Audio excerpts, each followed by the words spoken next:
This week we have a brand new co-host, Danielle, and we are going to jump right in. So this week's case takes place in Weleetka, Oklahoma. And this was actually a listener suggestion. He is actually related to somebody who is related to the victims. So that's how I got this case. And it was very interesting to research. So that's just a little side note. So on June 8th, 2008, 13-year-old Taylor Paschal Placker and her best friend, 11-year-old Skyla Whitaker, were hanging out. It was summer vacation, and the girls were having a sleepover at Taylor's house. Being a small town with not too much to do, the girls decided to go on a walk down a road that they had walked 100 times to go to the nearby river to find shells and pebbles. They literally walked this way, back and forth to each other's houses all the time, so they were very familiar with it. A few hours went by, and Taylor's grandfather, Peter, tried calling the girls' cell phones multiple times but could not get a hold of them. Peter then decided to search the dirt road for any signs of the girls. He walked a quarter mile from his home and discovered Taylor and Skyla dead in a ditch from multiple gunshots. The family and entire town of Weleetka was reeling from the news that two innocent girls were just gunned down in the middle of the day, right, down the road from their home. And you always hear people say things like, that doesn't happen here, things like that. But it really didn't happen in Weleetka. Who would want to hurt Taylor and Skyla? Taylor was a kind-hearted girl who rescued turtles that were crossing the road, and she loved crime shows so much that she wanted to be a forensic scientist. Skyla was a fun-loving, carefree child who was known to walk barefoot everywhere. She loved animals and wanted to be a veterinarian when she grew up. In August 2008, the medical examiner released the autopsy report on Skyla and Taylor. It was determined that two different caliber guns, one a .40 caliber and one a .22 caliber, were used, which led investigators to believe that they were two killers. 11-year-old Skyla was shot 8 times in the arms, chest, abdomen, and neck. 13-year-old Taylor was shot 5 times in the head, groin, and hand. Neither girl showed signs of sexual assault. So with that discovery, it looked like it was a straight-up assassination of 2 young girls for no apparent reason. That's terrible. That's so sad. It's very sad. And for 3 years, the case went cold until another woman was murdered. Ashley Celeste Taylor was born on November 8th, 1987, to Michael and Patricia Taylor. She loved church, animals, and her family.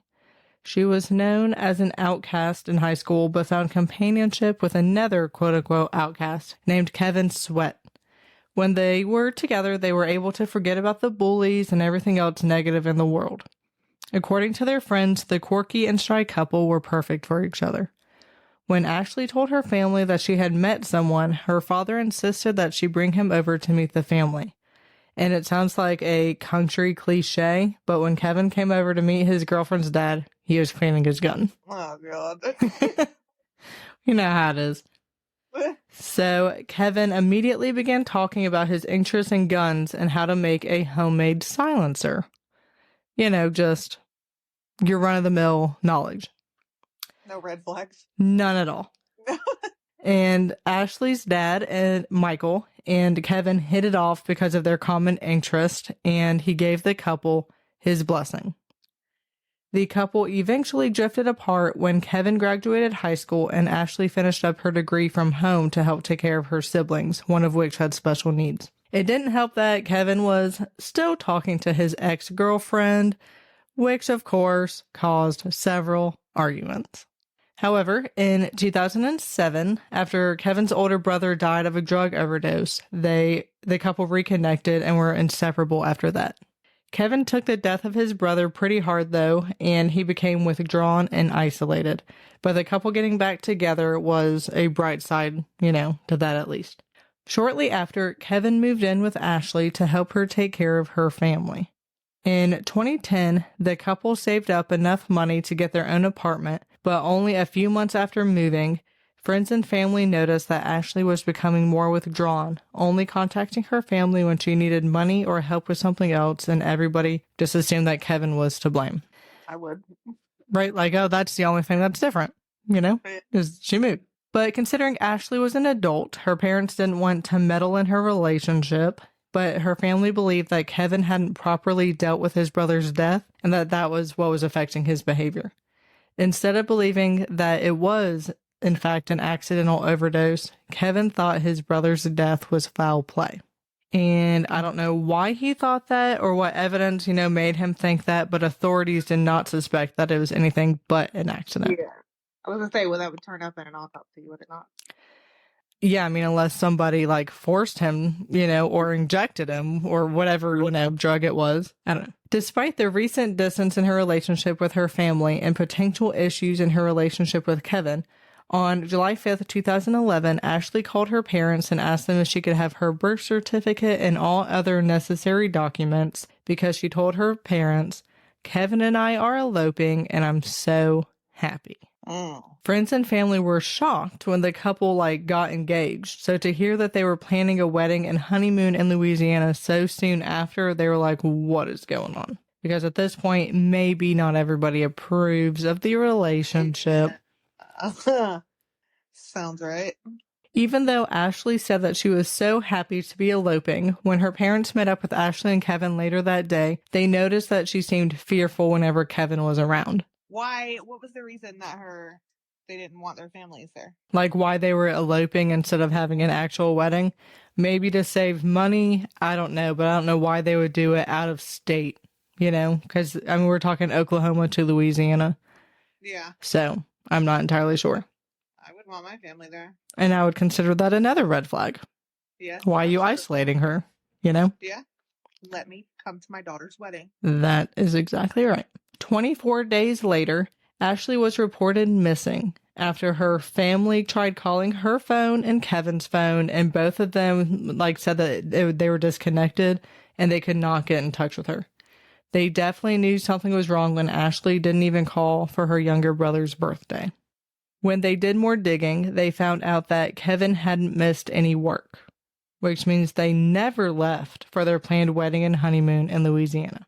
So they never did get married? They never got married, no. Ashley's family confronted Kevin about where Ashley was, and he told her that they got in a fight on the way to Louisiana. He let her out of the car on the side of the road near a bridge and never saw her again. Oh, that's fine. Yeah, her family knew immediately that something was wrong because if that had been true, she would have called somebody to come get her, or at the very least, she would be home by now. Yeah. Her family told police what Kevin said and they brought him in for an interview. In the interrogation, Kevin told detectives that he and Ashley got into an argument and she told him to let her out of the car and she told him, it's over. I never want to see you again. If Kevin's story was true, they thought it was weird that he didn't, turn around, circle back, make sure she was okay, call to check on her or anything. Maybe they got in a fight and she didn't want to see him again, but she was still his fiance or ex-fiance. You'd still at least care about her. You'd have that cool off period. All right, let me turn around. Exactly. Make sure she's all right. Because I just let her out on the side of the road in the middle. Her out on a bridge. Yeah. Left her there. So, police got a search warrant for Kevin's apartment and car. They found an axe in the trunk and Ashley's wallet in the glove compartment. After the discovery of those two major pieces of evidence, the police brought in the Oklahoma Bureau of Investigation and got a search warrant for his computer. After looking at his search history, they discovered that Kevin was obsessed with guns and violence. They also discovered that he blogged constantly about unhappy he was in his relationship with Ashley, literally calling their engagement the worst mistake of his life. Why not just break it off? Why not break it off? And does she know you have this blog? Imagine finding this blog and being like, oh, really? Oh, really?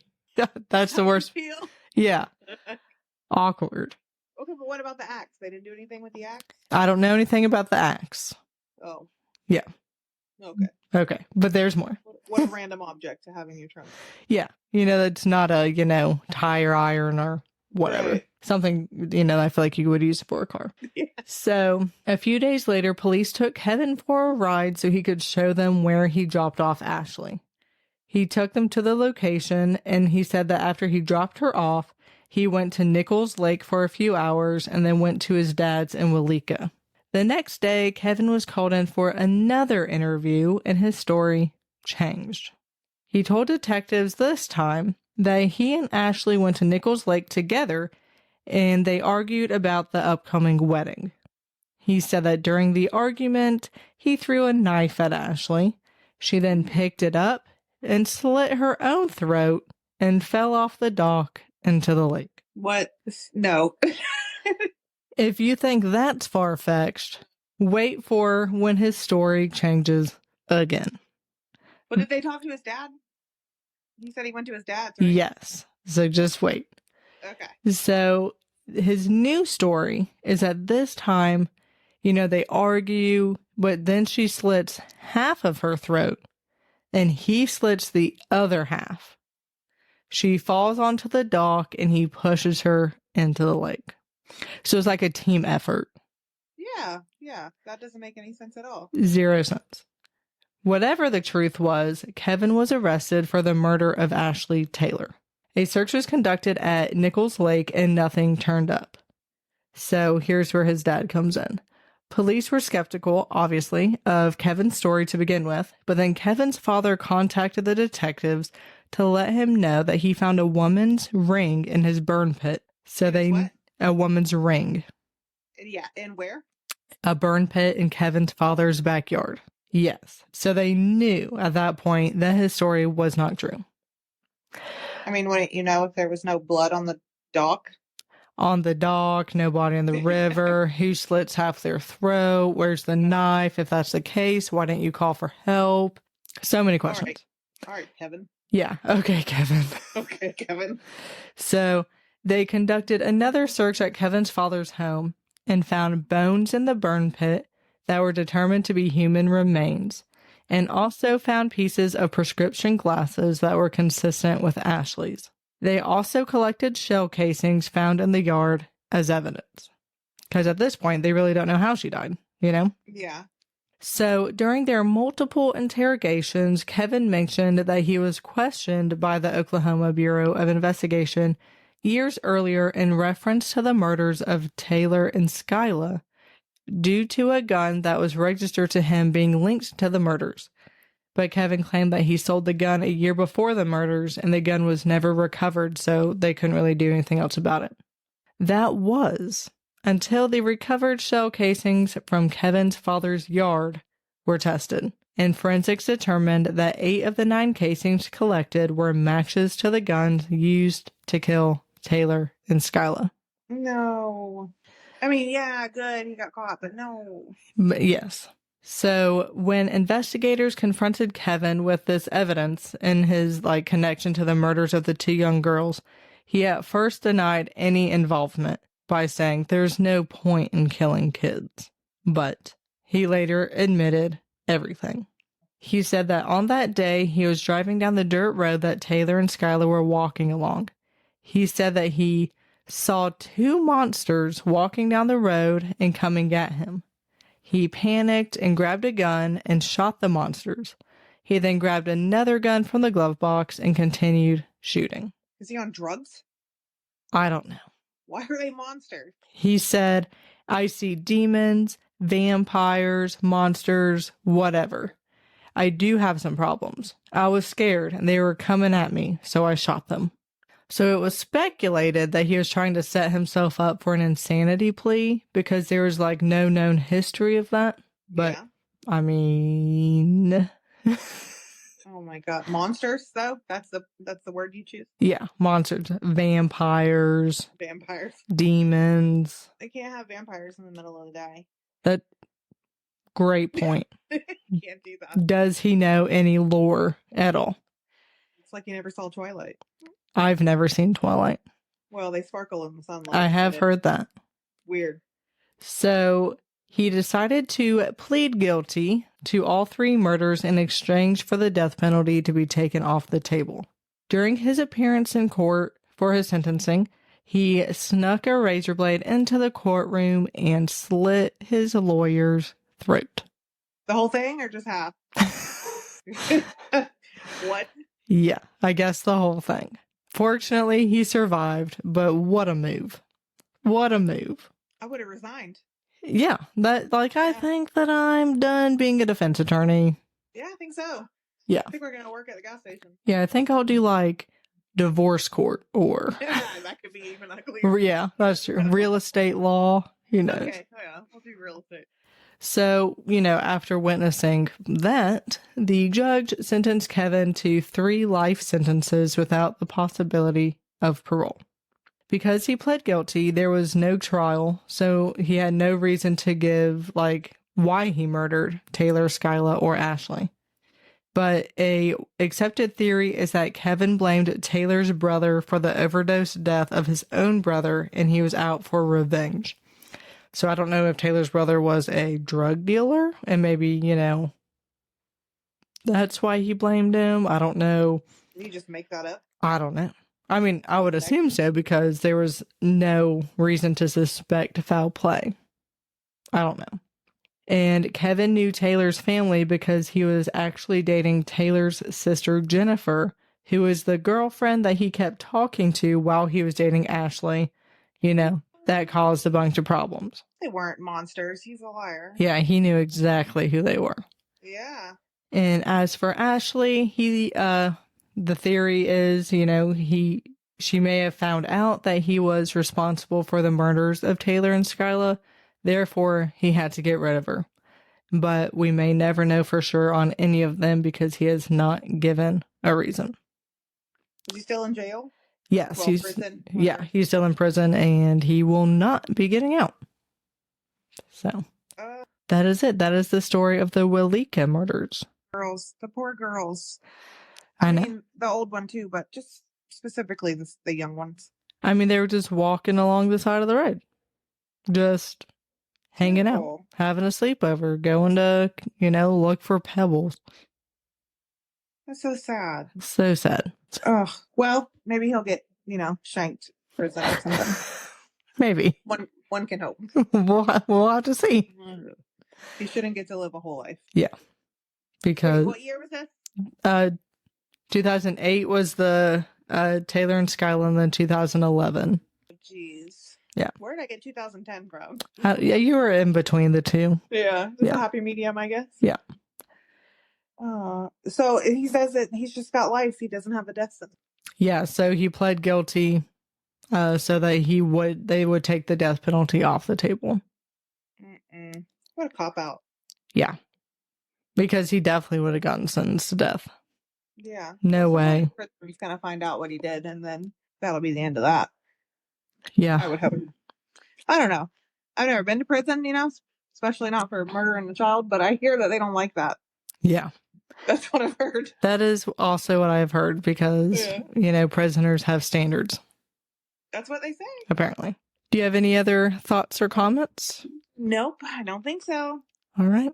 Well, I will post pictures on Facebook and Instagram. If you have not left a review yet, if you could leave a review on Apple Podcasts or wherever y'all get your podcast, and come back next week for another episode of Murder in the Mountains. See ya.